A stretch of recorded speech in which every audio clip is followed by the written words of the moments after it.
Hunter S. Thompson said, "He who makes a beast of himself gets rid of the pain of being a man." And I love that phrase. There's a number of ways that you can read into it, and I suppose some are what Hunter S. Thompson meant. um, Very unusual person there. Um, and I certainly understand what he meant when it comes to his particular activities. So if you know who he is, you'll understand.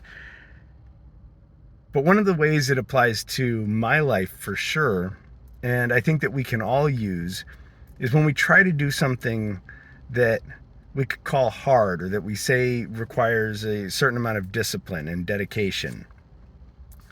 And so one of the ways that this statement works for me is that I like to do intermittent fasting.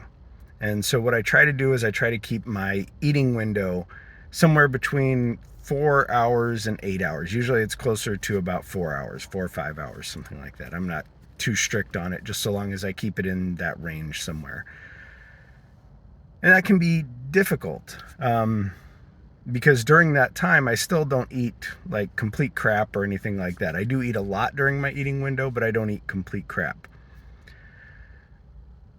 So one day a week, I become that beast to get rid of the pain of being a man.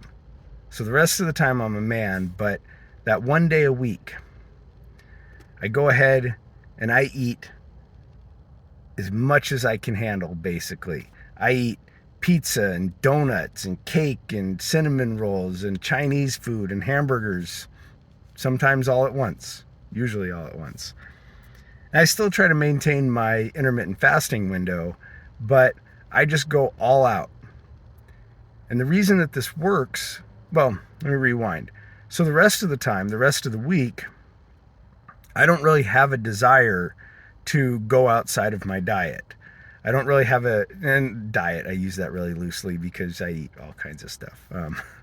But I don't really have that desire to go outside of my diet and to indulge and to have those sweets that I would normally crave. I don't really have those cravings because I know that I'm going to get them. I know that I'm not denying myself. I know that I really could have them anytime I wanted, but I'm just choosing not to. And then every so often, that once a week or so, I just allow myself to become that beast. And so it gets rid of that pain of being a man the rest of the time.